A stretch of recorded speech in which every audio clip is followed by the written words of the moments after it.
சாட்டர்டேன்னு ஒரு டேவே வந்து கேலண்டரில் எனக்கு பிடிக்காம போயிடும் போல் அந்தளவுக்கு அந்த டே மேலே ஒரு வெறுப்பு வருது. ஸ்கூல் லீவுன்னு தான் பேர், ஆனால் அன்றைக்கி தான் எனக்கு ஒர்க் அதிகமாக இருக்கிற மாதிரி ஒரு ஃபீல் இருக்கும். ஒர்க்கிங் டேஸில் கூட எனக்கு அந்தளவுக்கு இருக்காது.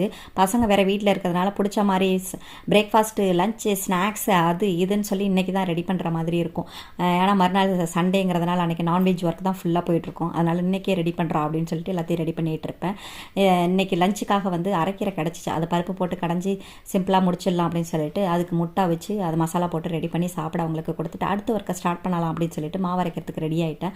3 விதமான மாவு ஊற வச்சுருந்தேன். இட்லிக்கு, முருங்கைக்கீரை அடைக்கி, அடுத்தது வந்து பணியாரத்துக்கு அப்படின்னு சொல்லிட்டு 3 விதமாக ரெடி பண்ணலான்னு சொல்லிட்டு ரெடி பண்ணிகிட்டு இருந்தேன். பணியாரத்துக்கு வந்து 1 கைப்பிடி அளவுக்கு உளுந்த மாவு எடுக்கிறீங்கன்னா 3 கைப்பிடி அளவுக்கு அரிசி மாவு, இதுக்கு தேவையான அளவுக்கு வெல்லம் கரைச்சி இதோட மிக்ஸ் பண்ணிவிட்டு தேங்காய் துருவல், ஏலக்காய்லாம் போட்டு நல்லா மிக்ஸ் பண்ணி ஊற்றி எடுத்திங்கன்னா சூப்பராக குண்டு குண்டு அழகாக வந்து பணியாரம் ரெடி ஆகிடும். சாட்டர்டேன்னு ஒரு டேவே வந்து கேலண்டரில் எனக்கு பிடிக்காம போயிடும் போல் அந்தளவுக்கு அந்த டே மேலே